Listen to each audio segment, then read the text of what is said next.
मेरे लिए आनंद की बात है कि प्रभु के लहू से जो लोग खरीदे गए हैं, मैं उनके सम्मुख एक बार फिर से उपस्थित हूँ। आनंद की बात है और हम सभी समान हैं। मैं आपसे अलग नहीं हूँ।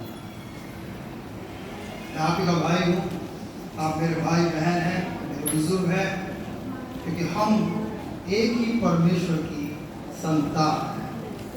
आइए हम परमेश्वर के वचन से सीखेंगे। आज सुबह प्रभु ने अपने वचन से मुझे स्मरण दिलाया दो बातें। परमेश्वर जलन रखने वाले परमेश्वर भी हैं, क्रोध करने वाले परमेश्वर भी हैं और बदला लेने वाले परमेश्वर भी हैं। मैंने पूछा प्रभु क्यों? जब मैं लिखा हुआ था आगे जब मैं गया, वो इसलिए जो उनके विरोध में है, जो उनके शत्रु हैं। और आगे जब मैं पढ़ रहा था मुझे इंकरेजमेंट मिला, जो परमेश्वर के शरणागत हैं परमेश्वर उनकी सुधि लेते हैं। क्या लेते हैं? कौन? किनकी? जो उनके शरणागत हैं, जो उनके शरण में आते नहीं है, रहते हैं। बहुत फर्क है, रहते हैं। परमेश्वर ने हमसे प्रेम किया नहीं, परमेश्वर ने प्रेम हमसे रखा है, करने के बाद रखते हैं। कितनी बार पति पत्नी के विवाह हो जाते हैं, शादी से पहले हाँ यही है, मैं तुमसे प्यार करूंगा, विवाह के बावजूद पत्नी भी, और जब विवाह हो जाता है उसके बाद मुश्किल होता है ये दोनों का एक दूसरे के, आज के वर्तमान समय में देख रहा हूँ, प्रेम रब नहीं पाते। दावे जरूर करते हैं पत्नी भी और पति भी, पर हो नहीं पाता। मेरे साथ निकालिए यूहन्ना रचित सुसमाचार उसका 3रा अध्याय, और मैं कुछ चुनौती आज आपके सामने रखूंगा। कलीसिया ध्यान से सुने, क्योंकि मैं आपसे पूछूंगा, आप मुझे उत्तर देंगे। और उसका 6वां पद कोई मेरे लिए पढ़ दे। क्योंकि जो शरीर से जन्मा है, एक मिनट बेटा, कुछ लोग और भी उसको खोल लें तो सही रहेगा। पढ़िए। क्योंकि जो शरीर से जन्मा है वह शरीर है, और जो आत्मा से जन्मा है वह आत्मा है। बस आइए प्रार्थना करें। स्वर्गीय पिता, कितने आनंद की बात है आपके साथ संगति करना। अयोग्यों को ये प्रावधान आपने मसीह यीशु में प्रदान किया कि वे आपके साथ संगति कर सके। प्रभु, हम आपके वचन के साथ संगति करना चाहते हैं, आपकी आवाज को सुनना चाहते हैं। मेरी सहायता करें और मेरे बहन भाइयों की, प्रभु बुजुर्गों की, बच्चों की, जो आपके वचन को सुने, समझें और अपने जीवन में उतारें, उसको अनदेखा ना करें। प्रभु यीशु मसीह के नाम से विनती मांगते हैं, आमीन। ओके, कृपया बात ना करें, ध्यान से सुनिएगा। फिर से पढ़िए बेटा। क्योंकि जो शरीर से जन्मा है, क्योंकि जो शरीर से जन्मा वो शरीर है, वो क्या है? शरीर है।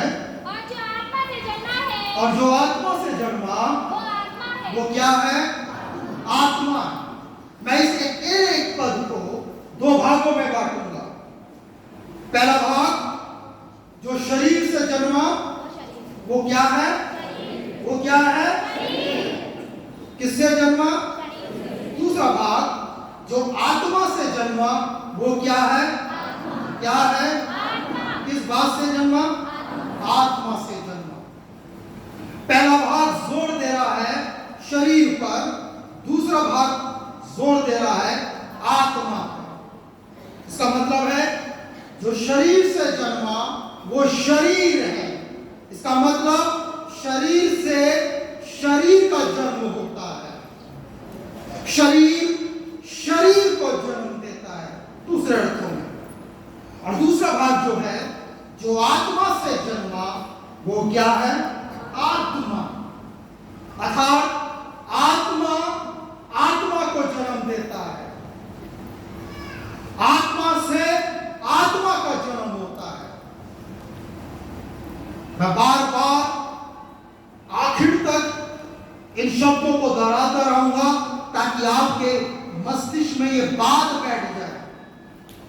और इसलिए शरीर और आत्मा के विषय में ये पद जोर डाल रहा है।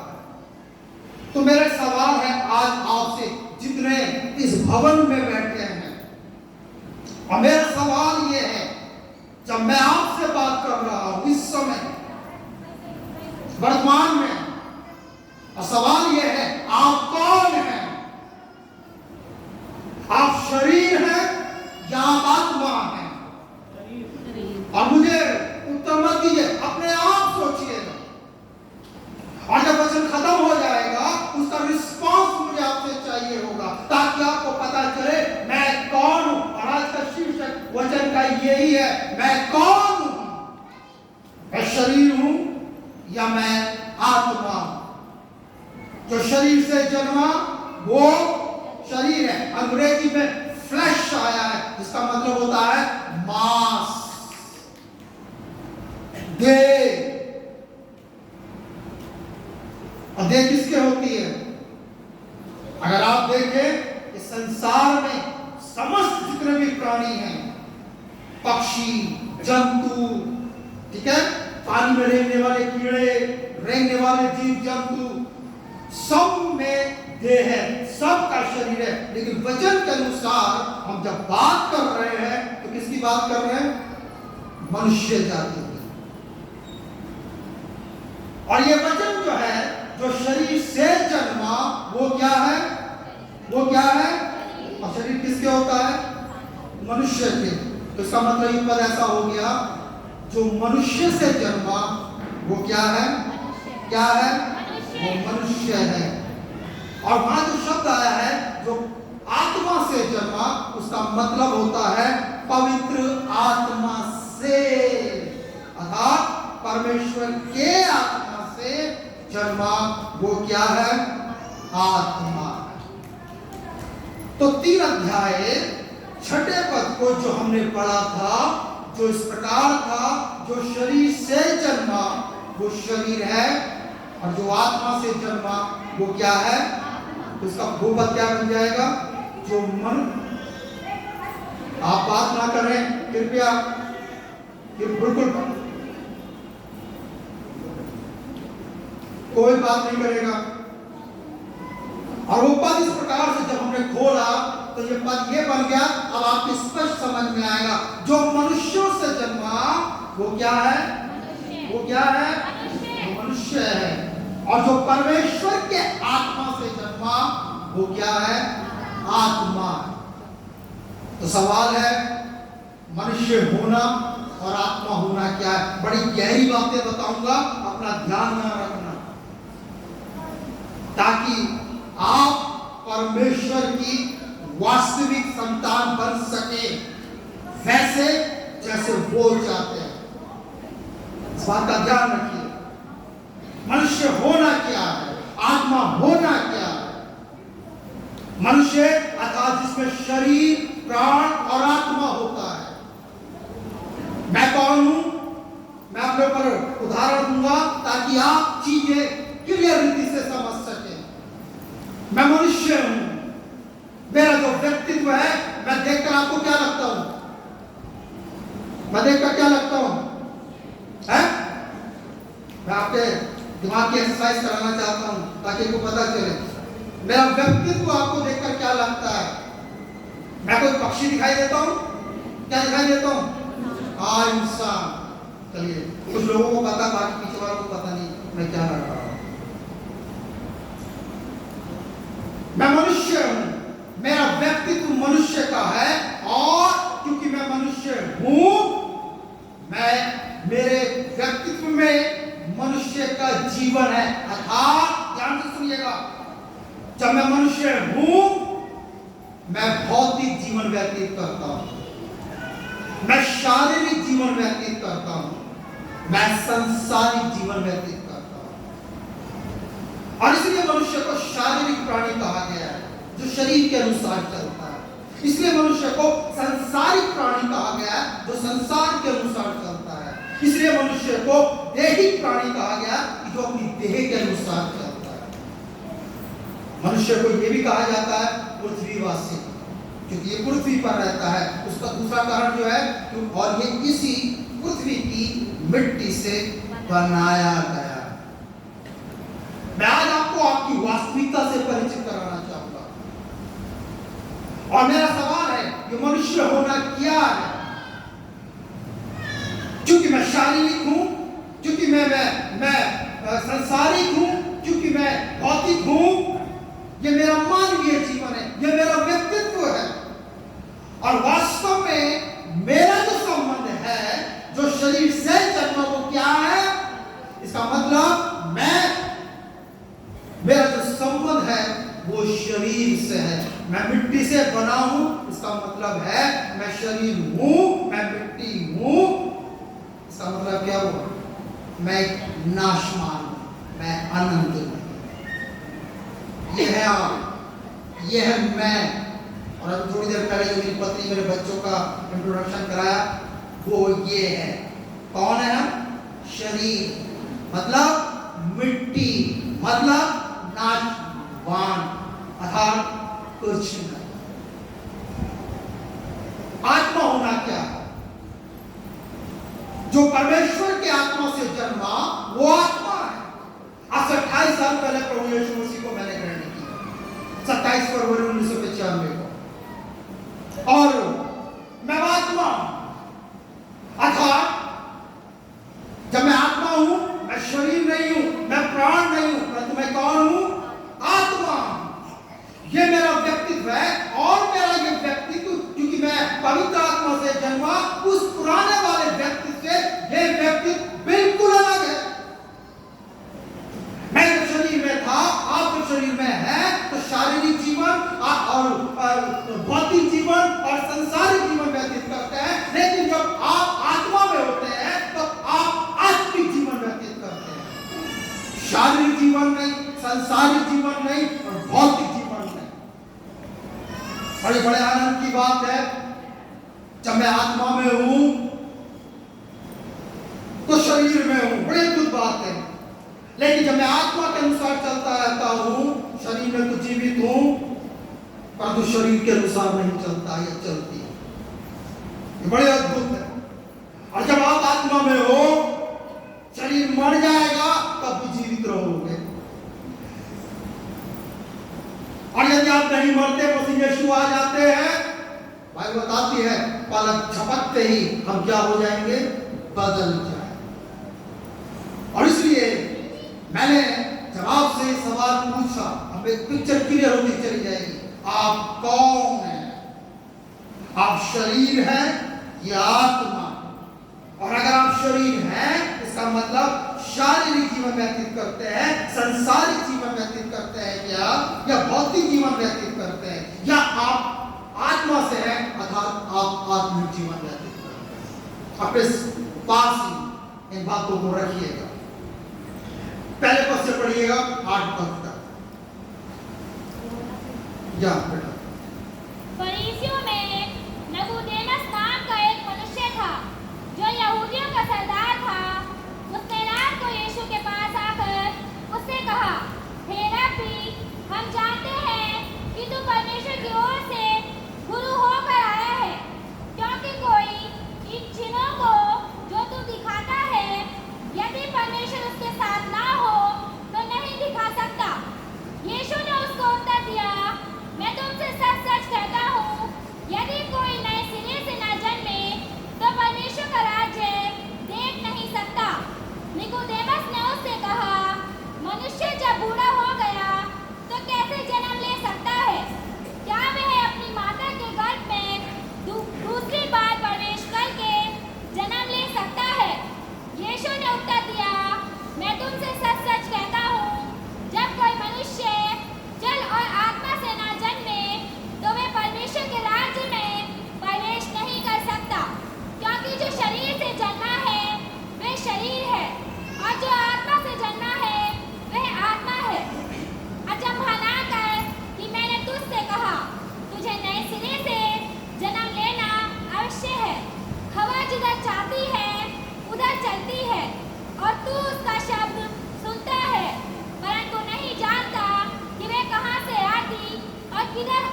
बोलो बेटा थैंक यू। जो पवित्र आत्मा से जन्मा वो ऐसा है। अब प्रभु यीशु मसीह फरीसियों के एक अधिकारी से बातचीत कर रहे थे। वो खुद आए थे, बातचीत कर रहे थे, और बातचीत करते हुए प्रभु यीशु मसीह ने एक जन के विषय में बात करी उनसे। जब उन्होंने जन शब्द का अर्थ सुना तो वो सोचने लगे। एक अच्छी बात थी कि उन्होंने पूछ लिया। और हुआ क्या, प्रभु यीशु मसीह कहना क्या चाह रहे थे, और वो गुरुजी जो थे वो कुछ और समझ गए। जब जन्म की बात हो, वो अपने विषय में सोच रहे थे। उन्होंने कहा एक बूढ़ा आदमी कैसे जन्म ले सकता है? क्या वो अपनी माँ के घर में फिर से जाएगा फिर आएगा? कई बार हम किसी बात को किसी और तरह से जब समझ लेते हैं तो बात कुछ और बन जाती है। कई बार अर्थ का अनर्थ हो जाता है। कुछ लोग ये कहते हैं जब जन्म की बात हो रही है, हाँ अगला जन्म भी है। कुछ लोग कहते हैं जब विवाह हो जाता हम 7 जन्मों के लिए बन गए एक दूसरे से। ना बाइबल ये शिक्षा नहीं देती है कि माँ के पेट में दोबारा जाना है या नया दोबारा से कोई जन्म होगा इसके बाद ना, और वो विवाह जो हो गया वो 7 जन्मों के लिए बन गए ना। बाइबल इसके विषय में कोई शिक्षा नहीं देती। बाइबल की जो शिक्षा है वो यह है, एक बार मनुष्य का जन्म होना वो हो गया है जो उस भवन में बैठे हुए हैं, अब दूसरा नहीं होगा। और उसके बाद परमेश्वर के न्याय के सामने खड़ा होना निश्चित है। परमेश्वर के सिंहासन के सामने नहीं, न्याय के सिंहासन के सामने। ये आपका और मेरा भविष्य है। भविष्य ये नहीं है, जवान बच्चों से बात करना चाहूंगा, हमारी क्या एजुकेशन है, हमें नौकरी मिलेगी नहीं मिलेगी, जो बड़े लोग हैं हमने कितना कमाया, किससे विवाह हुआ, कि हमारे बच्चे कितने लायक हुए, बैंक में कितना, ये भविष्य नहीं है मेरे प्रिय। भविष्य यह है क्योंकि जन्म हो चुका है मनुष्य के रूप में, आप जन्म हो चुका है, आपको अब परमेश्वर के न्याय के सामने खड़ा होना है। और जो परमेश्वर की इच्छा के अनुसार मसीह यीशु में बुलाए गए हैं वो परमेश्वर के साथ अनंत तक जीवित रहेंगे, आनंदित रहेंगे और शांति में रहेंगे। और जो प्रभु यीशु मसीह में बुलाए गए, आप में से बहुत से लोग आते हैं चले जाते हैं, चाहे किसी और कारण से, यदि व्यक्ति पापी जीवन व्यतीत कर रहा है तो वो हमेशा के लिए प्रभु के पास नहीं, आपकी झील में अनंत काल तक चलता रहेगा। और वचन कहता है जहां रोना और दांतों का पीसना है। इसलिए ध्यान रखिएगा, कोई दूसरा तीसरा जन्म नहीं है। नो, बस परमेश्वर के सियासत के सामने ये बात आपके मस्तिष्क में घुस जाए, एक दिन मुझे परमेश्वर के सियासत के सामने खड़ा होना है, तब हम क्या जवाब देंगे? और जब ये बात हो रही है, प्रभु यीशु मसीह ने जन्म के बारे में खुद यीशु मसीह ने उसका नाम रखा। अगर आपने पढ़ा, जब तक कोई नया जन्म ना ले, पुराना अनुवाद, जब तक कोई नए सिरे से ना जन्मे, इसका मतलब प्रभु यीशु मसीह एक और तरीका बता रहे हैं जन्म लेने का, और उसका नाम रखा है नया जन्म। इसका मतलब हुआ एक है पुराना जन्म और एक है नया जन्म। तो ये कौन है भैया पुराना जन्म और नया जन्म? जो मनुष्य से जन्मा वो कौन है? जो शरीर से जन्मा वो कौन है? जो शरीर से शरीर पैदा करता है, इसका मतलब ये कौन हो गया? पुराना जन्म। और जो आत्मा से जन्मा वो कौन है? जो परमेश्वर के आत्मा से जन्मा वो कौन है? यह है नया जन्म। समझ में आ रहा? समझ में आ रहा कलीसिया? गुड। यह है नया जन्म। और प्रभु यीशु मसीह का फोकस नए जन्म की ओर है, अर्थात जो पवित्र आत्मा से जन्म है। अब ये पुराना ये नया जन्म कैसे होता है। मैं अब आपको बताऊंगा। जो मनुष्य से जन्मा वो मनुष्य है, क्योंकि जब आदम और हव्वा बने थे, परमेश्वर ने आशीष दी थी, फूलो फलो पृथ्वी में बढ़ जाओ। उनके कारण से पृथ्वी मनुष्यों से भरी हुई है, और ये परमेश्वर की इच्छा है जिनके विवाह हो गए उनकी संतानें हो, ताकि वो माँ बाप बने। अब सवाल बड़ी गहराई के मैं आपको बताने जा रहा हूं, तब कैसे बच्चे पैदा होते हैं। तब आप में से बहुत से लोग ऐसे बैठे हैं जिनके विवाह हो गए, ना ये नहीं बताऊंगा कि कैसे होते हैं, मैं अपने ऊपर एग्जाम्पल दूंगा। जब विवाह के उपरांत की परमेश्वर की ओर से है, जब पति पत्नी समागम करते हैं, पत्नी गर्भवती होती है तो संतान उत्पन्न करती है। लेकिन इस प्रोसेसिंग में मैं 4 बातें बड़ी खास आपको बताऊंगा, ध्यान से सुनिएगा, क्योंकि हमारे सवाल हैं, हमें उत्तर मिल नहीं पाते। क्योंकि मैंने आपको शुरू में बताया था कि ये पद शरीर और आत्मा के विषय में बात कर रहे हैं, और बाइबल ये शिक्षा देती है शरीर की संतान परमेश्वर की संतान नहीं है। तो सवाल ये है कैसे, क्यों नहीं है, उसके उत्तर आगे मिलेंगे। एक बच्चा कैसे पैदा होता है, मैं 4 खास बातें आपको बताना चाहूंगा, और आप जो माँ बाप बन भी गए हो और आपको नहीं मालूम होगा, मैं खास बात बताऊंगा। 4 चीजें। पहली बात, मैं अपने ऊपर लेकर, क्योंकि मेरे 2 बच्चे वहां बैठे हुए हैं, ठीक है। नाउ बीज का, मेरे बीज से ये बच्चे पैदा हो गए। अब ध्यान से सुनिएगा, थोड़ा अटपटा लगेगा, लेकिन बड़ी गहरी और खास बातें बताऊंगा ताकि आपको समझ में आए कि परमेश्वर की आत्मा से जन्म कैसे लिया जाता है। ना मैं पुरुष हूं, मेरे बीज से 2 संतानें पैदा होगी। बीज नंबर 1, बीज का सिद्धांत होता है उत्पन्न करना। क्या होता है? बीज का सिद्धांत। बीज किसी भी प्राणी का हो, पशु का हो, पक्षी का हो, जंतुओं का हो, जो पानी में रहते हैं, कीड़ों का हो, और यहाँ तक कि फसलों का क्यों ना हो, परमेश्वर ने हर बीज को यह आशीष दी है उत्पन्न करो। आम की गुठली से क्या होगा? उसके बीज से क्या होगा? राजमा के बीज से क्या पैदा होगा? राजमा। तो पहली बात, बीज का सिद्धांत जो है वो यह है उत्पन्न करना। दूसरी बात, क्योंकि मैं मनुष्य के संदर्भ में बात कर रहा हूं, मेरा बीज मेरे शरीर का भाग है। किसका भाग है? शरीर का भाग है। जो मनुष्य से जन्मा वो मनुष्य है, क्योंकि मेरा बीज मेरे शरीर का भाग है, अर्थात मेरे बीज में मेरी रचना है, मेरे बीज में मेरा व्यक्तित्व है, और इसलिए मैं कौन हूं? मनुष्य। और इसलिए जब मेरी संतानें उत्पन्न हुई तो वो कौन उत्पन्न होंगी? मनुष्य। समझ में आ रहा? समझ में आ रहा?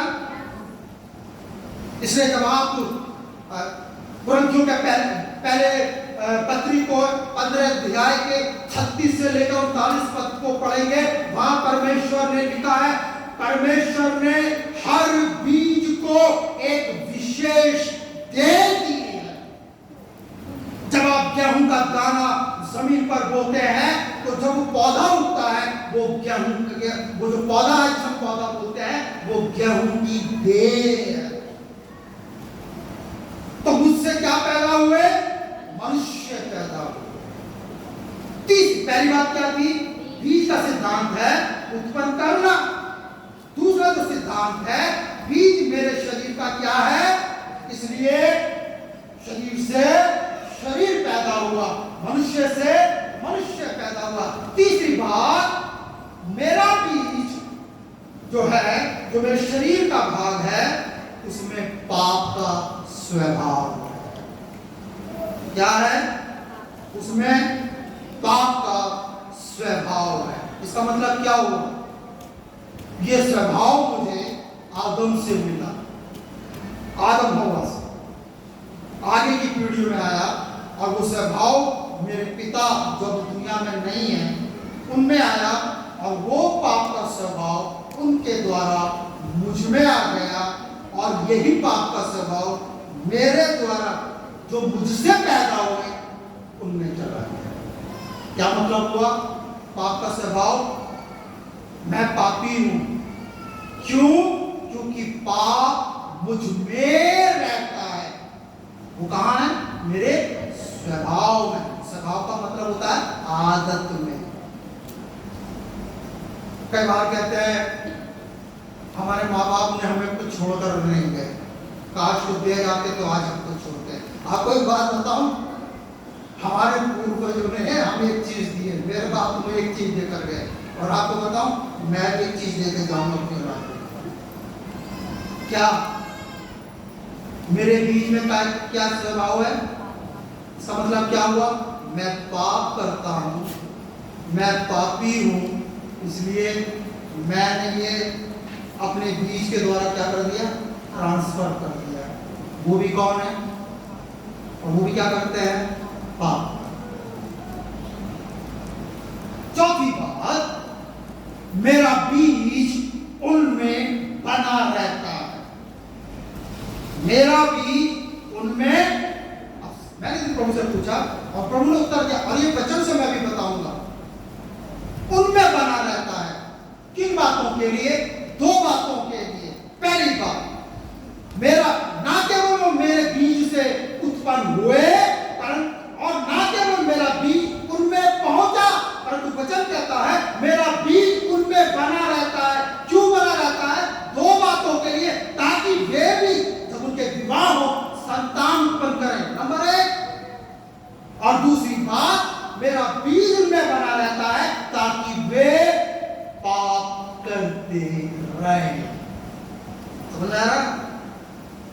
जैसे मेरे पिताजी दुनिया में से चले गए, मैं तो पैदा हो गया, लेकिन उनका बीज मुझ में बना हुआ है ताकि मैं संतान पैदा करूं।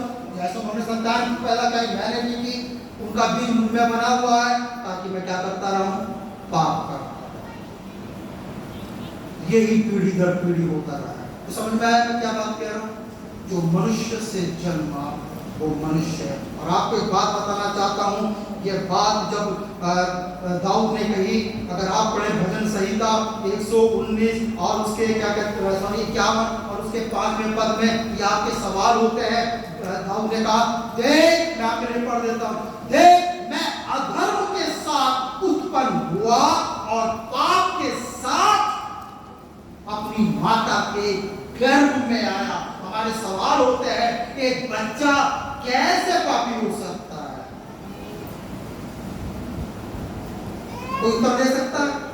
अगर समझ में आ गई एक लाइन में, कैसे हो सकता है?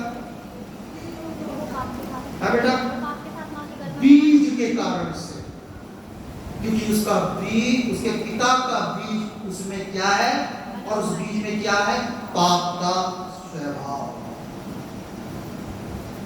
ये विडंबना है। हम यही लेकर जाते हैं अपनी पीढ़ी को, आदम से लेकर अंतिम समय तक, जब तक मसीह नहीं आ जाए। आप कुछ भी कर लीजिए, कुछ भी कर लीजिएगा, इसको स्टॉप नहीं कर सकते। और इस कारण से मैं और आप, क्योंकि मनुष्य से जन्मे परमेश्वर की संतान नहीं है। अब सवाल आता है, ठीक है भैया, जो पवित्र आत्मा से जन्मा वो कौन है? कैसे एक नया जन्म? ये था पुराना जन्म, अब मैं बात करूंगा नया जन्म का। नाउ 3रा अध्याय पढ़ा था, 5वां पद पढ़िएगा। हाँ बेटा। यीशु ने उत्तर दिया, हाँ, मैं तुमसे सच सच कहता हूँ, जब तक कोई मनुष्य जल और आत्मा से ना जन्मे, किससे ना जन्मे? जल और आत्मा से ना जन्मे, तुम्हें परमेश्वर के राज्य में, वो परमेश्वर के राज्य में प्रवेश नहीं कर ओ सकता। हो एंट्री नहीं हो सकती। सुन लीजिए ध्यान से। आपका नाम यहाँ पे पादरी साहब के रजिस्टर में तो हो सकता है, लेकिन वो गारंटी नहीं होगा आप उसके कारण से स्वर्ग में चले जाए। मेरा और आपका नाम जीवन की पुस्तक में लिखा हुआ होना चाहिए। चर्च का मतलब होता है मसीह यीशु की देह से जुड़ जाना। क्या मैं मसीह की देह से जुड़ा हुआ हूं?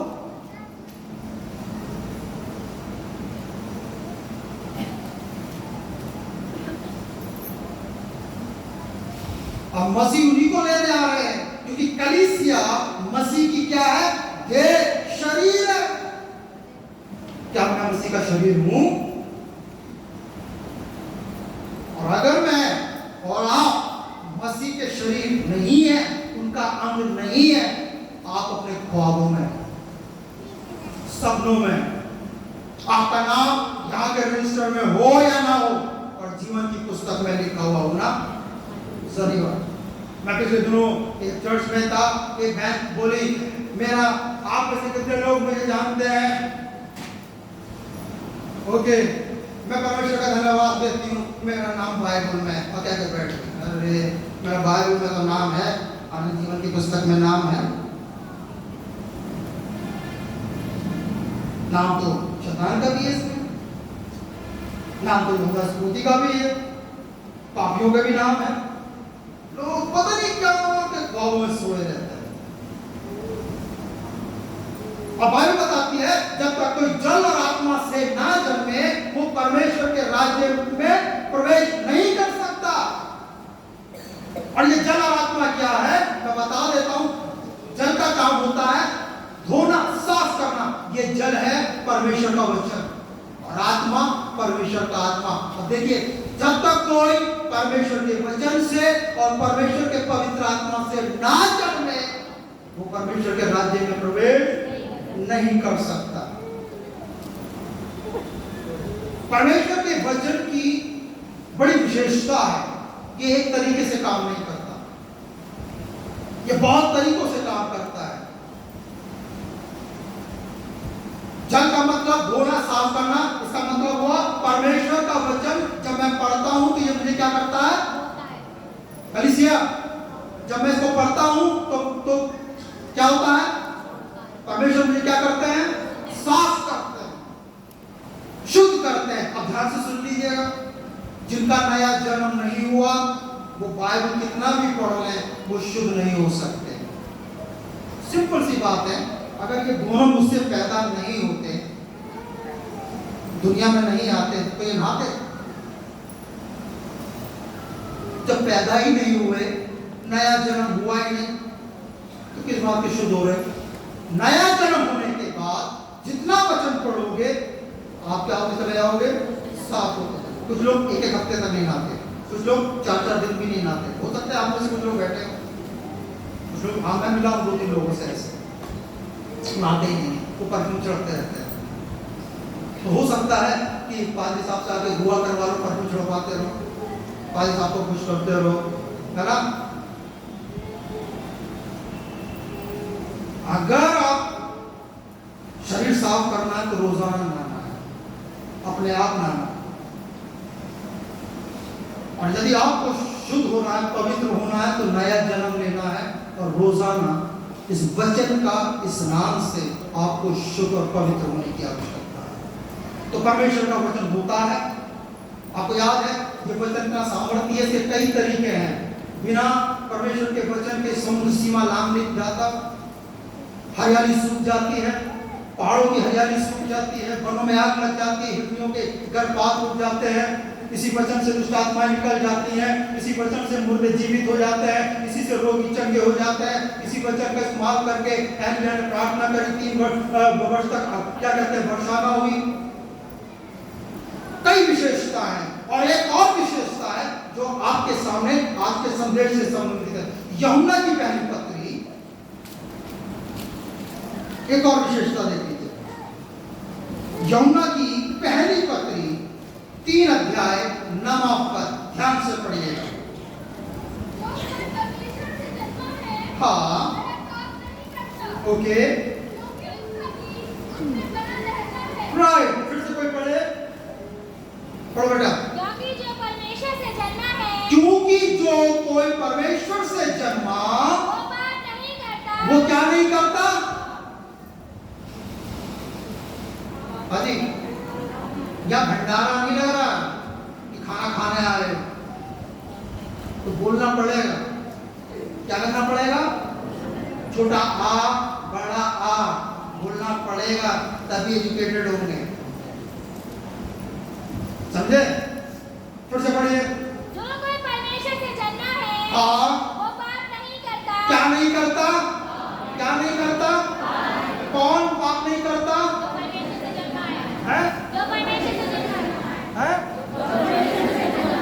परमेश्वर से, क्या परमेश्वर की आत्मा से जन्म वो क्या नहीं करता? क्यों नहीं करता? उत्तर आगे लिखा हुआ है, पढ़ो बेटा।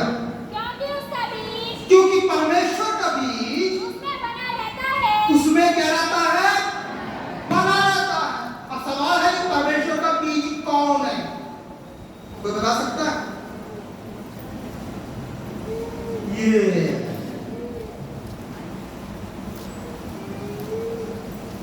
और मैंने बताया बीज का सिद्धांत क्या होता है? उत्पन्न करना। दूसरा सिद्धांत क्या बताया था? मेरा बीज मेरे शरीर का भाग है। इसका मतलब ये जो बीज है परमेश्वर का, बाइबल, ये शारीरिक नहीं है, ये आत्मिक है। शाबाश बेटा। क्योंकि जो परमेश्वर से संबंधित है वो आत्मिक है, स्पिरिचुअल है। क्यों?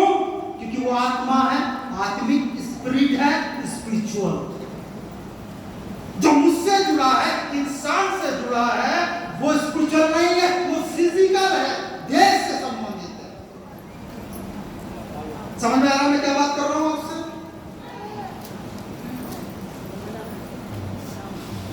और एक और बात है जो हमने तीसरी बात देखी थी कि मेरे बीज में पाप का स्वभाव है। इसका मतलब परमेश्वर का बीज शारीरिक नहीं और परमेश्वर का बीज में पाप का स्वभाव नहीं है। इसका मतलब सुन लीजिए ध्यान से कलीसिया, जो परमेश्वर का स्वभाव है वही स्वभाव परमेश्वर के बीज का है, वचन का है। यह आत्मिक बीज है, यह आत्मिक पुस्तक है जिसे बाइबल बोलते हैं। परमेश्वर पवित्र है, बाइबल भी। परमेश्वर शुद्ध है, बाइबल भी। परमेश्वर सामर्थी है, बाइबल भी। परमेश्वर में पाप नहीं है, बाइबल में भी पाप नहीं है। पाप मुझ में है, मुझसे संतानें पैदा हुई। और फिर मैंने बताया मेरा बीज उनमें बना। और बाइबल क्या पढ़ रही है? फिर से पढ़ना बेटा। वो जो परमेश्वर से जन्मा वो पाप नहीं करता। वो पाप नहीं करता। क्यों नहीं करता? क्योंकि उसका बीज बना रहता है। और मैंने बताई थी दो बातों के लिए। पहली बात क्या बताई थी? ताकि मेरे बच्चे अपने लिए संतानें उत्पन्न करें और मैं पाप करता रहूं। ध्यान से सुनिए, जो आत्मा पवित्र आत्मा से जन्मा वो आत्मा है। परमेश्वर का ये बीज मुझ में बना रहे। यदि मेरा नया जन्म हो गया दो बातों के लिए कि मैं परमेश्वर के लिए संतान उत्पन्न करूं। अब आप कहोगे कैसे संतान उत्पन्न करोगे? मैं भी क्या बोल रहा हूं? परमेश्वर का वचन बोल रहा हूं। और उस वचन के बोलने से आपके जीवन में हो सकता है परिवर्तन आ रहा हो सकता है आज नया जन्म हो जाए किसी का, तो किसकी संतान बनोगे? कैसे बनोगे? वचन को, मेरे द्वारा, परमेश्वर के वचन के द्वारा। और दूसरी बात कि मैं आगे को जब तक पृथ्वी पर जीवित रहूं पाप ना करूं। और इसलिए ध्यान से सुनिएगा, नए जन्म के बाद इसको पढ़ना नहीं है, इसको अध्ययन करना है। बहुत से लोग कहते हैं, और मैं बताता हूं, इसमें अच्छी बातें नहीं है, इसमें अच्छी बातें नहीं है। जब आप अपने बच्चे को स्कूल भेजते हैं, उन किताबों में भी अच्छी बातें होती हैं। रेड लाइट देखकर छोटे बच्चों को पढ़ाया था, रेड लाइट देखकर बेटा रुक जाना, अच्छी बात है। अपने मम्मी पापा का कहना मानना, अच्छी बात है। ये अच्छी बातों की पुस्तक नहीं है, ये जीवन की पुस्तक है। काहे की है? ये पिटाई भी करती है, ताड़ना भी करती है। मेरी तो बहुत पिटाई हुई है। और मैं कल रात भी प्रार्थना कर रहा था, थैंक यू प्रभु, आप हमारी ताड़ना करते हैं, आप हमारी पिटाई भी करते हैं। जिसकी पिटाई नहीं होती वो व्यभिचार की संतान है, ये वचन कहता है।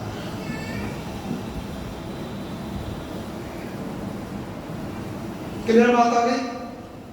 आत्मिक जन्म। और इसलिए ध्यान से सुनिएगा, और इसलिए परमेश्वर का वचन और पवित्र आत्मा, उन दोनों के द्वारा नया जन्म होता है। ठीक है ना? और किसी व्यक्ति को क्या करना है? उससे 3 बातें, प्रायश्चित किस बात से? पापों से, क्योंकि वो कौन है? पापी है, शारीरिक है, संसारिक है, भौतिक है, पापी है, वो पाप करता रहता है, पाप का स्वभाव उसमें है, उसे अपने पापों से और जब ये कायरता अगर नहीं आती, वो पश्चाताप नहीं चलाएगा, वो पापी है।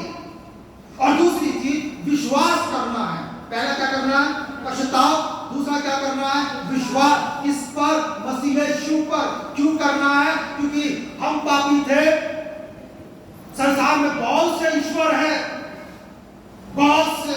मैं स्टडी कर रहा था, संसार में 4000 से भी ज्यादा धर्म है, 4000 से भी ज्यादा। सब कह रहे हम सही हैं, सब कह रहे हम सही हैं। किस पर विश्वास करोगे? अगर आपको सहारनपुर जाना है, सहारनपुर वाली बस में बैठोगे या बम्बई वाली में बैठोगे या दिल्ली वाली में बैठोगे? हैं? इधर है या इधर है? नहीं, ये बात बता, हो सकता है आप में से बहुत से समझदार ये कि कोई बात नहीं, बम्बई वाली में बैठ जाएंगे, घूम फिर के तो वहीं पहुंचा देगी। कहीं ऐसा ना हो, घूम फिर के तो पहुंचा तो देगी, रास्ते में टाइम हो जाए। बहुत बुद्धिमान हूं। और प्रभु यीशु मसीह आने की कोई आवश्यकता नहीं थी। परमेश्वर का यह प्रावधान था, मनुष्य पापी है और मनुष्यों के पापों के बदले में मुझे एक मनुष्य चाहिए जो पवित्र है, उसका बलिदान चाहिए। और परमेश्वर ने देखा संपूर्ण जगत में कोई मनुष्य नहीं है, सब पापी हैं, तो कौन जाएगा? उन्होंने देखा मैं ही हूं, मैं ही पवित्र हूं, मैं ही निर्दोष हूं, मैं ही निष्कलंक हूं। और वो इस पृथ्वी पर आ गए यीशु के रूप में। यीशु परमेश्वर थे, परमेश्वर है, परमेश्वर रहेंगे, या ध्यान रखिएगा। और वो मनुष्य बनकर आ गए। हम पापी थे, हमें मरना था, नरक की आग की झील में हमें जाना था, लेकिन कि परमेश्वर ने प्रेम किया, जैसे बहन आराधना के समय में कह रही थी, ऐसा गहरा प्रेम प्रभु ने किया कि उन्होंने पापियों के लिए अपना क्या कर दिया? क्रूस पर अपमानित मृत्यु को सह लिया, मर गए, दफनाए गए और तीसरे दिन क्या हो गए? जीवित हुए और 40 दिन के बाद स्वर्ग चले गए। ये कहकर मैं दोबारा आऊंगा। इनके लिए जो मुझ पर क्या करेंगे? विश्वास करेंगे। याद रखना, हर ईसाई भी, मैं ईसाई नहीं हूं, हो सकता है बहुत से लोग सोचे मैं प्रभु का सेवक हूं, तो मेरे बच्चे सोचे ओह डैडी तो सेवक है, हम तो स्वर्ग ऐसे पहुंच जाएंगे। लो जी, ये व्यक्तिगत मामला है, ये व्यक्तिगत है। मेरी पत्नी मेरे द्वारा नहीं जाएगी स्वर्ग और मैं उसके कारण से नहीं, मैं नहीं जा पाऊंगा स्वर्ग। सबका व्यक्तिगत है, क्योंकि हम व्यक्तिगत रीति से परमेश्वर की दृष्टि में पापी है। और ये परमेश्वर का धन्यवाद हो कि मसीह यीशु में ऐसा प्रावधान कर दिया। बड़ी कुछ नहीं करना, क्या करना है? विश्वास करना। कैसे? ऐसा विश्वास, जब आप एक लड़की से विवाह करते हो, जब लड़की से लड़के से विवाह करती थी, जानते थे? नहीं ना, विवाह कर लेते हो, पता नहीं सही रहेगा नहीं रहेगा, और आप रहते हो। और उसके बाद तीसरी बात, उसे स्वीकार करना है, अंगीकार करना है, किस रूप में? यीशु को प्रभु के रूप में और उद्धारकर्ता मोक्षक के रूप में। और जो व्यक्ति ऐसा करता है उसका क्या हो जाता है? नया जन्म हो जाता है। कुछ अंतिम बातें मैं बताकर समाप्त करूंगा, मेरे साथ पढ़िएगा। अभी मैं टाइम लूंगा, मैं यूहन्ना का पहला अध्याय 12 से लेकर 13 तक, ताकि चीजें क्लियर हो जाए। यूहन्ना का पहला अध्याय, नहीं बेटा, सुसमाचार 12-13 पद पढ़ दीजिए। परंतु जितनों ने उसे का मतलब यीशु मसीह को ग्रहण किया, ये बड़ी प्यार से पढ़ी जाती है। फिर से पढ़ो, मालूम ना, सांस लेनी पड़ती है। फिर से पढ़ो। परंतु जितनों ने, कितनों ने? मांगे नहीं लिखा, ईसाइयों ने। जितनों ने यीशु मसीह को ग्रहण किया, यीशु ने उन्हें, जिन्होंने विश्वास किया, किसकी संतान? परमेश्वर की संतान होने का अधिकार दिया। मैं दे रहा हूं तुम्हें अधिकार, तुमने मुझ पर विश्वास किया, परमेश्वर की संतान। आगे का अधिकार, अर्थात उन्हें वे जो उसके नाम में विश्वास करते हैं, आगे, वे ना तो लहू से, और जो विश्वास करते हैं वे ना तो लहू से, ना शरीर की इच्छा से, ना मनुष्य की इच्छा से। मेरे दोनों बच्चे शरीर से पैदा हुए, मेरी इच्छा से पैदा हुए। मैं कौन? मनुष्य की इच्छा से पैदा हुए। परंतु जो यीशु मसीह पे विश्वास करता है वे ना तो लहू से, ना शरीर की इच्छा से, ना मनुष्य की इच्छा से, परंतु परमेश्वर से उत्पन्न हुए। परंतु वे परमेश्वर से उत्पन्न हुए। कौन? जो यीशु मसीह में क्या करते हैं? कि वो मेरे पापों के लिए मारे। उनको मरने की जरूरत नहीं थी, वो पापी नहीं थे। ये परमेश्वर ने प्रावधान किया था कि मेरा पुत्र मारा जाए और मेरे बहुत से जो पुत्र और पुत्रियां हैं वो मेरी संतान मसीह में हो जाए। और एक बात बड़ी खास बताना चाहता हूं, जो कुछ भी आप करो मसीह में करो, मसीह के साथ करो और मसीह के लिए करो। क्या करो? जो कुछ भी मसीह में करो, मसीह के साथ करो और मसीह के लिए करो। नाम तो है ही उनका मसीह, तो सॉरी वो पद है, टाइटल, नाम नहीं, नाम यीशु। इसलिए ध्यान दीजिए, मेरे साथ निकालिए और कुछ बातें बताकर मैं समाप्त करूंगा ताकि आपको समझ में आ जाए बात पूरी क्लियर पिक्चर।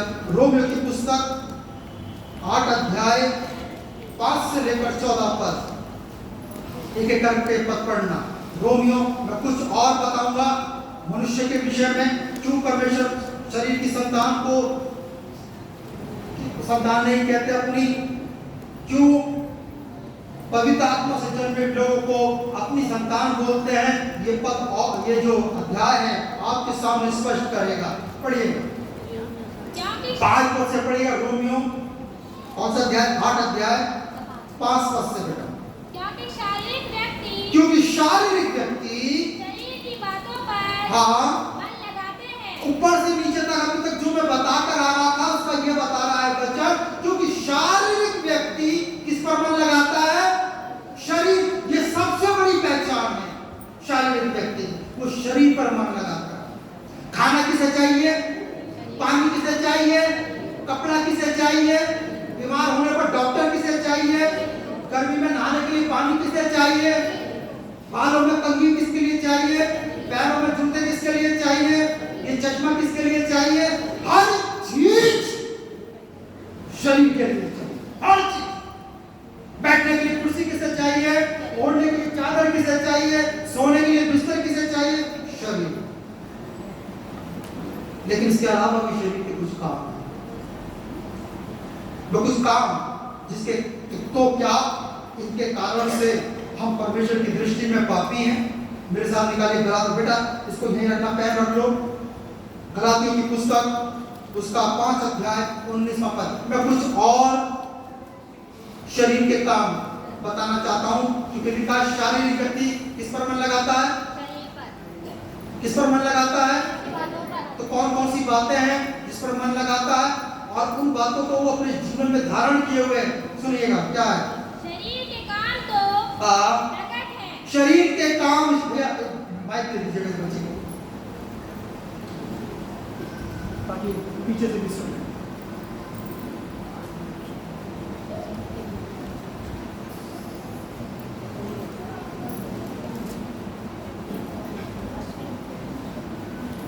सुन लीजिए, शरीर के काम करने वाले जो मनुष्य से पैदा हुए उनके काम सुन लीजिएगा। पढ़िए बेटा। शरीर के काम तो प्रकट हैं। क्या क्या है? अर्थात व्यभिचार। व्यभिचार ये किसका काम है?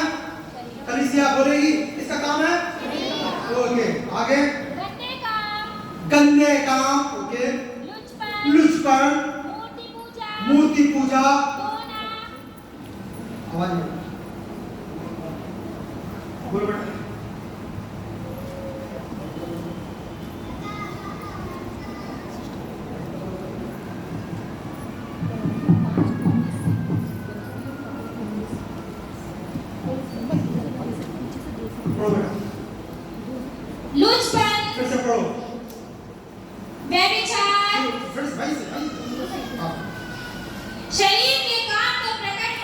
हाँ, अर्थात व्यभिचार, शरीर के काम सुन लीजिए, व्यभिचार, गंदे काम, लुचपन, मूर्ति पूजा, चाहे यीशु मसीह की तस्वीर ही क्यों ना हो।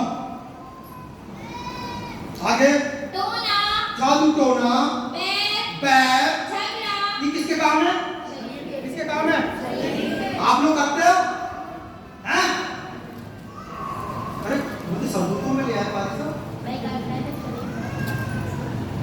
किसके काम है? मुझे पता चले मनुष्यों में बैठा हूँ या सरदूतों में बैठा हूँ। ये किसके काम है? आप लोग करते हैं? हैं? जब मैं पूछता हूँ करते हैं तो चुप हो जाते हैं, हमारा पेट ना खुल जाए। चलिए, मैंने तो किए हैं। आगे ईर्ष्या, क्रोध, विरोध, फूट, विधर्म, डहा, मतवालापन, नशे। कई प्रकार के नशे होते हैं, बीड़ी, शराब, सिगरेट, गांजा, अफीम, चरस, कौन से नाम है। और एक होती हीरोइन, ना वो वाली हीरोइन नहीं। आगे लीला क्रीड़ा, और इनके जैसे हाँ, और काम है। ये 13-14 जो नाम है यही नहीं है, इनके जैसे जो इनके नाम यानी और काम है, उसके लिए क्या लिखा बेटा? इनके विषय हाँ, मैं तुमसे पहले से कह देता हूँ, हाँ, कलीसिया से कह रहे हैं, जैसे पहले भी कह चुका हूँ, क्या कि ऐसे काम करने ऐसे ही किसके काम है ये? अरे बोलिए ऐसी कलीसिया चाहिए मुझे। ये ऐसे शरीर के ऐसे काम करने वाले परमेश्वर के राज्य के हाँ वारिस ना होंगे। नहीं जाओगे। चाहे कितनी दुआएं करवा लो और सेवकों का हाथ रखवा लो और महान सेवकों का हाथ रखवा लो, दान कर दो, उनका मकान ही बना कर दे दो, नहीं जाओगे। ऐसे काम, अर्थात बदनाम करना, झूठ का तो नाम यहाँ आया नहीं, गाली देना, घमंड, होड़, चापलूसी, कलह, निंदा और स्वार्थपन, ढीठ, नीचा करना, धोखा देना, दिखावा और बुरी लालसा, झगड़े। मतलब अगर मैं लिस्ट बता दूं ना आपको तो मेरा टाइम तो 10 मिनट का बताने में नहीं। आज ना अपने घर में जाना और लिस्ट बनाना, शरीर के कौन से काम लिखते रहना। स्वेच्छाचारी, अतः अपनी ही इच्छा में, हम तो अपनी इच्छा से उठेंगे ही, हमारी नौकरी पर जाए ना जाए हमारी मर्जी, हम खाना खाए ना खाए हमारी स्वेच्छाचारी। ये किसके काम है? शरीर। अब मैं आता हूँ 8 अध्याय 5 और लिखा है शारीरिक व्यक्ति किस पर मन लगाता है? बातों को पढ़ना बेटा फिर से। क्योंकि शारीरिक व्यक्ति हाँ, शरीर की बातों पर मन लगाते हैं, हाँ, आगे परंतु आध्यात्मिक आत्मा की बातों पर मन लगाते हैं। आध्यात्मिक होना चाहिए, तो आत्मिक होना चाहिए, आत्मिक होना चाहिए। वो आध्यात्मिक इसमें वो भाव आता है कि आपको इसमें कुछ परिश्रम करना है। परंतु आत्मिक व्यक्ति किस पर मन लगाता है? आत्मा नहीं, परमेश्वर की आत्मा की बातों पर। शारीरिक व्यक्ति इन बातों पर लगाता है, स्वर्ग नहीं जाओगे। आत्मिक व्यक्ति आत्मा की बातों पर मन लगाता है। ये सबसे बड़ी पहचान है नए जन्म प्राप्त व्यक्ति की। वो उसकी चिंता ये रहती है मुझे सिर्फ परमेश्वर को खुश करना है। आत्मिक व्यक्ति अपने आप को खुश नहीं करता, ध्यान से सुनिएगा। शारीरिक व्यक्ति अपने आप को खुश करता है, आत्मिक व्यक्ति अपने आप को खुश नहीं करता, वो परमेश्वर की आत्मा को खुश करता है, परमेश्वर को खुश करता है। ये सबसे बड़ी पहचान है उसकी। और उसमें अगर आप देखोगे गलातियों वो आपने पढ़ा था, इसको ये रखना, सुनिएगा 5 अध्याय 22वां पद। और जो परमेश्वर की आत्मा के अनुसार चलता है उसमें ये चीजें दिखाई देती हैं। पढ़ो बेटा 22 पद इसका। हाँ बेटा। पर आत्मा का फल, आत्मा के पद सुन लीजिए। पर आत्मा का फल प्रेम। पहले अब नया जन्म हो जाता है, पहले वो घृणा करता था, अब प्रेम उसके जीवन में आ गया, आनंद जीवन में आ गया, शांति आ गई, धीरज, कृपा, भलाई, विश्वस्तता, नम्रता और संयम। ये पवित्र आत्मा के फल है। और आज कुछ और लिखा हुआ बेटा, ऐसे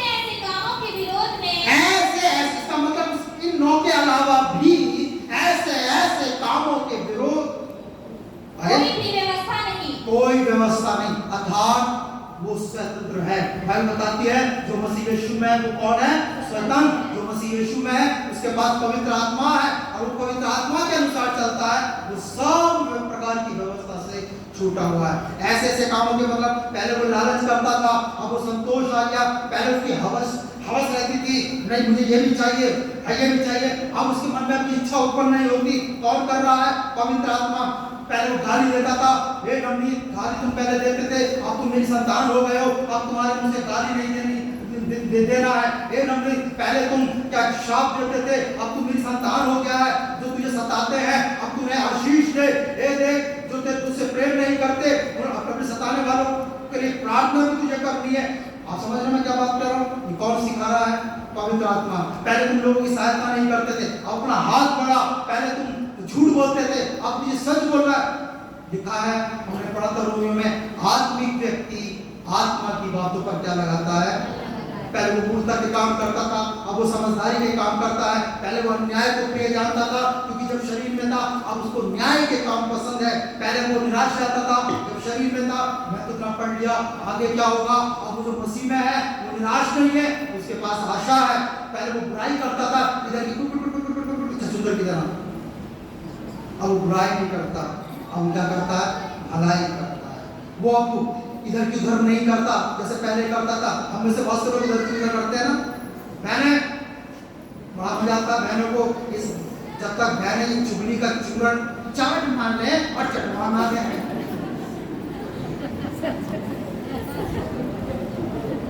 चुगली का चूरन चाट ना ले और चटवा ना ले, मजा नहीं आता। पेट में दर्द हो जाता है, पेट फूलने लगता है, अफारा आने लगता है, खट्टी खट्टी डगारें आने लगती है। अब पति को भी जल्दी से जाओ ना, बहुत देर हो रही हो।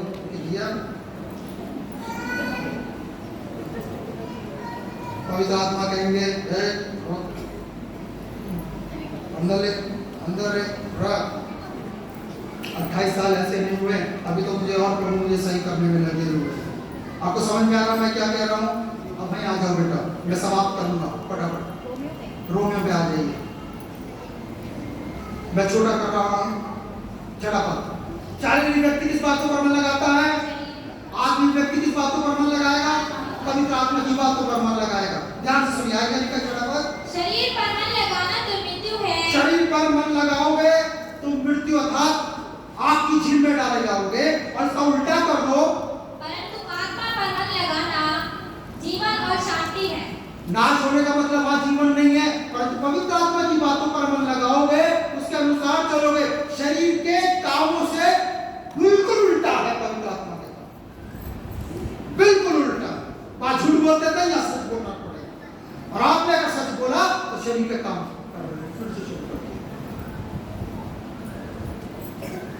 और आत्मा की बातों पर मन लगाओगे तो जीवन है और शांति है। आगे बेटा, क्योंकि शरीर पर मन लगाना, सुनिए, शरीर पर मन लगाना तो परमेश्वर से बैर रखना है। किससे?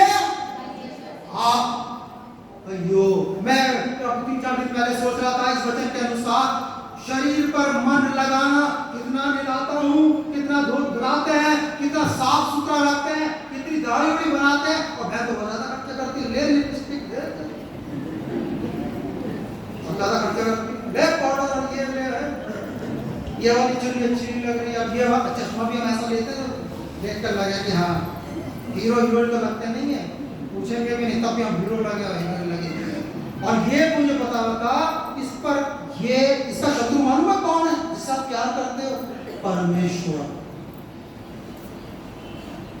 जिस परमेश्वर ने मुझे शरीर दिया, ये उसी का शत्रु। जैसे औलाद आज के समय में माँ बाप की शत्रु को अपना शत्रु समझती है, और ये दर्द माँ बाप को होता है। ये दर्द जब मेरा शरीर परमेश्वर को शत्रु मानता है, तो ये दर्द किसको होता है? परमेश्वर को, मुझे नहीं होता।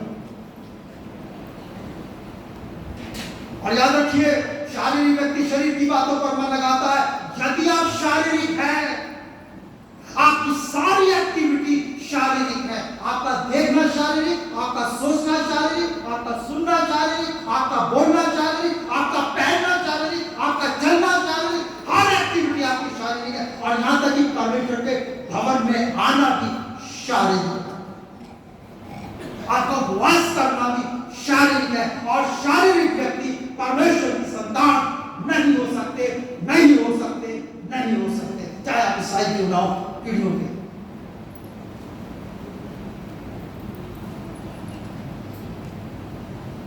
शारीरिक व्यक्ति, शरीर क्या लिखा हुआ बेटा, परमेश्वर से बैर करता है।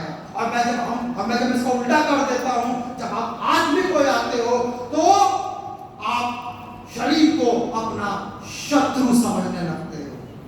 मेरे साथ बहुत होता है। पौलुस कहते हैं मैं चाहता हूं परमेश्वर के व्यवस्था का पालन करूं, परंतु मेरा शरीर की अपनी व्यवस्था है, ये मुझे उस ओर खींचता है और परमेश्वर इसको, मैं कैसी दुविधा में पड़ा। आपके साथ होता है कि आप परमेश्वर के मार्ग पर चलना चाहते हैं, फिर भी शरीर आपको ले जाता है। कभी गिरते हो हैं? मैं तो गिरता हूं। आगे क्या लिखा बेटा? क्योंकि ना तो परमेश्वर की व्यवस्था के अधीन है, हाँ, और ना हो सकता है। कभी नहीं हो सकता, क्योंकि जब शरीर पर चल रहे हो तो परमेश्वर के अनुसार कैसे चलोगे? आगे बेटा। और जो शारीरिक दशा में है, हाँ, वे परमेश्वर को पसंद नहीं कर सकते। जो शरीर को पसंद करते हैं वो परमेश्वर को कभी पसंद नहीं कर सकते। बहुत से लोग धोखे का जीवन व्यतीत कर रहे हैं। हम इतना कर लेते हैं, हम इतना अच्छा गा लेते हैं, हम इतना अच्छा प्रचार कर लेते हैं, हम इतना उपवास कर लेते हैं, हम इतनी बड़ी दुआ कर लेते हैं, बहुत कुछ कर लेते हैं, हम इतना दान दे देते हैं, लेकिन अगर मैं और या आप शारीरिक है, हम परमेश्वर को प्रसन्न। सवाल तो ये है, प्रभु आप चाहते क्या? उनसे पूछिए।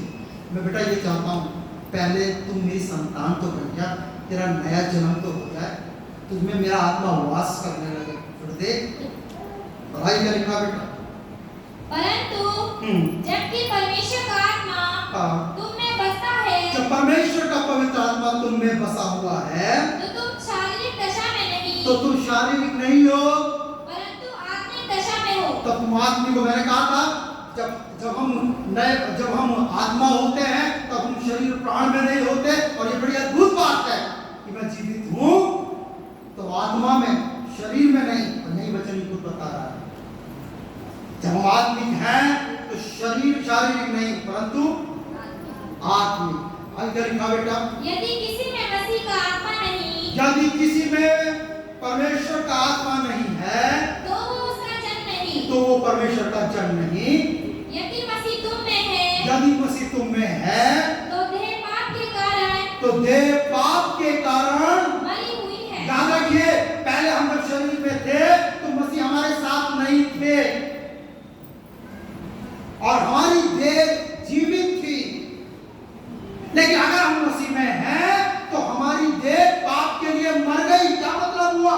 ध्यान सुनिएगा, पाप को जीवित रहने के लिए मनुष्य का शरीर चाहिए होता है। मेरे माँ बाप मर गए, पाप उनमें काम नहीं करता।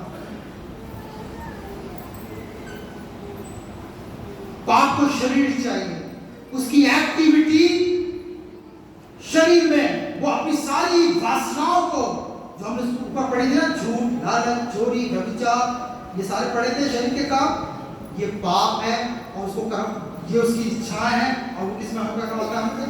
शरीर। और इसलिए बाइबल क्या बताती है? फिर से एक पद पढ़ना बेटा। यदि मसीह तुम में है, यदि मसीह तुम में है, तो देह पाप के कारण, तो शरीर जो पाप के कारण क्या है? मरी हुई है। मैं इसको ऐसा समझता हूँ, मैं यहाँ था शरीर में और आत्मा में जमीन पे लगा हुआ था, जीरो था मैं, राइट? मेरे शरीर के काम थे, झूठ, चोरी, सब गंदे काम। लेकिन जब मैं आत्मा हुआ, पवित्र आत्मा के द्वारा जन्म लिया, और जब मैं पवित्र आत्मा के अनुसार चलता हूँ, आपके लिए भी है, तब आप क्या करते हो? दिख रहा है कुछ? दिख रहा? कभी फिर ऊपर हो जाता है। दिख रहा? जितना आप आत्मा का कहना मानोगे, शरीर के काम क्या होते चले जाएंगे। और ये एक दिन में नहीं होगा, एक दिन में नहीं होगा, एक दिन में नहीं होगा। और आप अपनी प्रार्थना में ये कहना शुरू कर दीजिए, प्रभु मैं पाप के लिए, मेरा शरीर हमेशा के लिए मर जा रहा हूं। कर सकते हो? मांगोगे तो क्या मांगते हो? रोटी, कपड़ा, मकान, तो पाप करते हो।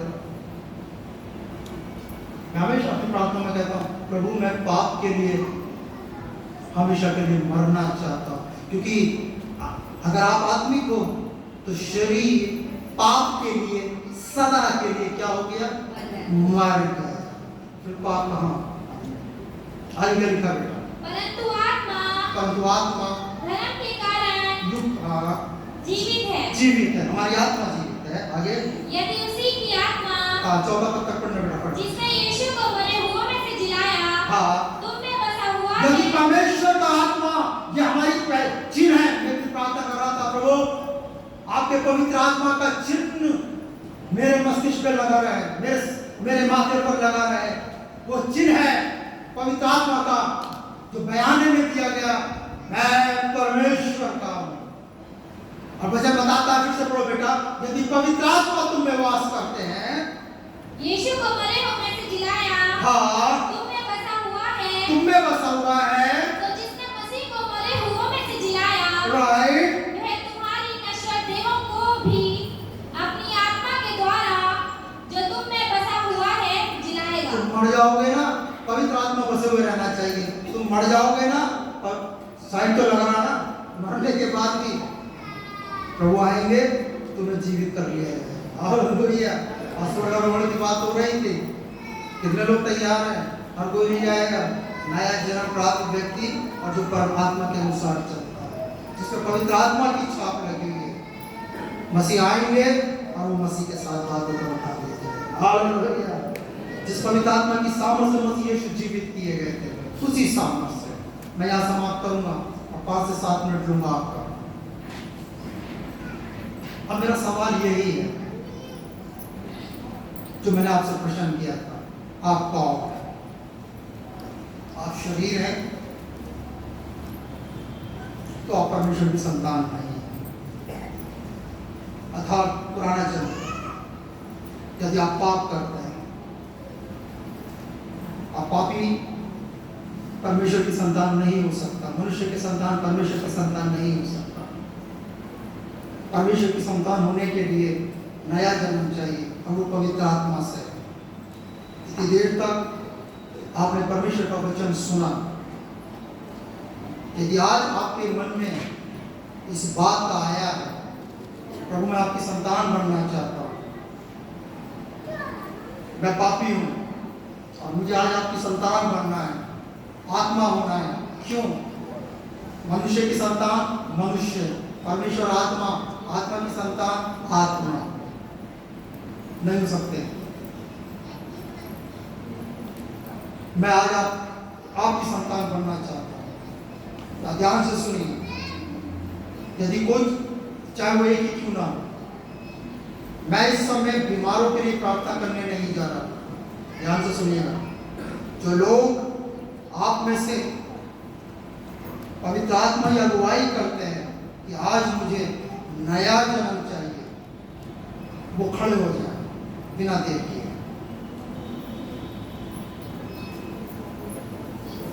मैं बीमारों के लिए प्रार्थना नहीं कर रहा, जिन्हें आज ये लगा है मैं पापी हूं। वो लोग ना खड़े हों जो हर मिशन मीटिंगों में खड़े हो जाते हैं। और मैं आपके आशीषों के लिए भी प्रार्थना नहीं कर रहा, लेकिन जिन्हें नया जन्म चाहिए और जिन्होंने वचन को स्पष्ट सुना है, ठीक है, और ये पवित्र आत्मा जानते हैं, और इसलिए अपनी आंखों को बंद करें और मेरे पीछे बोलेंगे। ध्यान से सुनिएगा, क्योंकि मैं पुरुष हूं, मैं कर्ता शब्द बोलूंगा, स्त्री अपने आप स्त्रियों के शब्द लगाए करती हूं, ठीक है।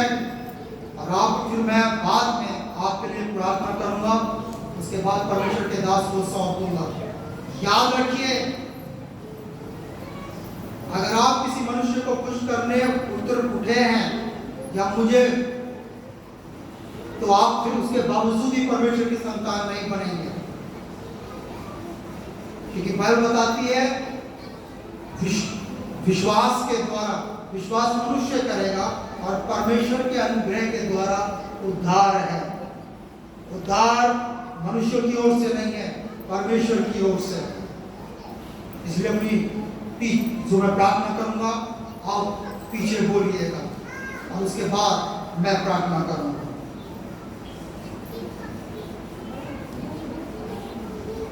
हे परमेश्वर, मैं अपने पूरे मन से ये स्वीकार करता हूं, करती हूं कि मैं पापी हूं। मैंने सदा आपके विरोध में पाप किए हैं। मैंने कभी भी आपकी अधीनता को स्वीकार नहीं किया। मैं जीवन भर शरीर के अनुसार चला। मैंने शरीर पर अपना मन लगाया, मैंने संसार पर अपना मन लगाया, मैं भौतिक वस्तुओं की ओर दौड़ा। मैं स्वीकार करता हूं ये सब गलत था। आपके वचन ने आज मुझे सिखाया। अपने अनुग्रह में मुझे मेरे सब पापों से आप क्षमा कर दें। आपके वचन के लिए धन्यवाद, जिसे बताया कि मेरे लिए नए जन्म की आवश्यकता है, जो आपके पुत्र मसीह यीशु के द्वारा है। मैं आपके पुत्र यीशु मसीह में विश्वास करता हूं कि वो मुझ पापी को बचाने के लिए संसार में आए। मेरे व्यक्तिगत पापों के लिए उन्होंने क्रूस पर मेरे समस्त पाप के बोझ को उठाया और अपना पवित्र जीवन मुझ पापी के लिए बलिदान कर दिया। मैं यीशु के बलिदान में, उनकी मृत्यु में, उनके गाड़े जाने में, उनके तीसरे दिन जीवित होने में और वो मुझे दोबारा लेने के लिए आने वाले हैं, पूर्ण मन से विश्वास करती हूँ। आज से प्रभु यीशु केवल मेरे प्रभु हैं और मेरे उद्धार करता है। मुझे अपना पवित्र आत्मा दे और जीवन भर आपका आत्मा मेरा मार्गदर्शन करते रहे। जीवन भर आप मेरे साथ रहना, कभी मुझे ना छोड़ना। आज से पाप मेरा शत्रु है और मुझे उससे दूर रखना। आज से आप मेरे मित्र हैं, मुझे विजयी जीवन प्रदान करना। पाप में मेरा कभी मन न लगने पाए। मैं पाप के साथ अपने सभी संबंध को तोड़ता हूँ, आपके साथ जोड़ता हूँ। मैं शरीर और उसके कार्यों में और उसकी लालसाओं में अपने आप को मसीह यीशु में, मसीह यीशु के साथ, मसीह यीशु के लिए मरा हुआ घोषित करता हूँ। और आज से मैं पवित्र आत्मा के कार्यों के लिए निरंतर जीवित रहूंगा। मेरा पाप क्षमा करने के लिए धन्यवाद, मुझे अपनी संतान बनाने के लिए धन्यवाद, अपना पवित्र आत्मा देने के लिए धन्यवाद, मेरा नाम जीवन की पुस्तक में लिखे जाने के लिए धन्यवाद। प्रभु यीशु मसीह के नाम से आमीन। स्वर्गीय पिता, खुदा इन बच्चों ने प्रभु मसीह यीशु में नए जन्म को पाया। मैं धन्यवाद देता हूँ प्रभु। मुझे नहीं मालूम, आप के मन को जानते हैं, किसने किस रीति से प्रभु आप विश्वास किया। प्रभु आप अपनी दया में इन्हें अपने साथ रखना। मैं जानता हूँ भैया इनके जाने के बाद इन्हें भरमाएगा, इनके बीज को बोएगा, इनमें शक डालेगा, इनके सामने परेशानियों को लाएगा, ये फिर से पाप करेंगे। प्रभु इन्हें भ्रमित मत होने देना। इन्हें प्रभु पाप के जाल से, उसके प्रभु प्यारे पिता गिरफ्त से निरंतर आप छुटाए रखना और आत्मा के मार्गदर्शन में प्रभु आप निरंतर आगे बढ़ाते रहना। प्रभु आपसे कभी दूर ना जाए और आपसे विनती करता हूँ, उस वचन को क्लेम करता हूँ जो यीशु मसीह ने कहा है, मांगोगे तो मिलेगा। जो जितना आपसे दूर जाए आप इन्हें अपनी ओर खींचना। जब ये हट धर्मी अपनाए, आपके प्रति कठोरता को अपनाए, तो आप अपनी छड़ी उठाना, लगाना, ताकि आपके मार्ग में सीधे आए। इन्हें आपके पवित्र हाथों में सौंपता हूं प्रभु यीशु मसीह के नाम में। जिन्होंने परमेश्वर की इच्छा के अनुसार नया जन्म प्राप्त किया है, मैं परमेश्वर की संतान होने के नाते मैं आपको धन्यवाद देता हूं और आपको मुबारक देता हूं कि आज से आप परमेश्वर की संतान हैं। और आज से आप कभी मत कहना मैं शरीर हूं, क्या कहेंगे? मैं आत्मा हूं, मैं परमेश्वर की संतान हूं। बाइबल बताती है एक पापी के मन फिराने से स्वर्ग में क्या होता है? वहां पार्टी हो रही है और एक रो रहा है। उसे जीवन में रोने देना, क्योंकि उसने हमें परेशान किया है। बाइबल बताती है शत्रु जो है, शैतान जो है, नाश करने आता है, मार डालने आता है और हमारा जीवन बर्बाद करने आता है। मसीह जीवन देने आए। और याद रखिएगा, घर जाकर रोजाना बाइबल पढ़नी है। आप में से हो सकते हैं जो लोग पढ़े लिखे ना हो, परंतु घर में किसी से कहिए पढ़िए। परमेश्वर के बेटे बेटियां बने रहिए। दिन अब संसार में खराब आने वाले हैं, ये अंतिम समय है, मसीह के आने का समय है। मौत भी हावी है। आज हम उससे बात करते हुए देख रहे हैं, अगली बार शायद सुने भाई नवनीत इस दुनिया में ना रहे। और हमें ये विश्वास है हम एक साथ मसीह यीशु में देखे जा सके। आमीन। आमीन। यीशु मसीह की जय। यीशु मसीह की जय। यीशु मसीह की जय। तो आप सबको आशीष दें और मेरी आशीष है जीवन भर सदा काल तक, अनंत काल तक आप परमेश्वर की संतान बने रहें। आमीन। जय मसीह।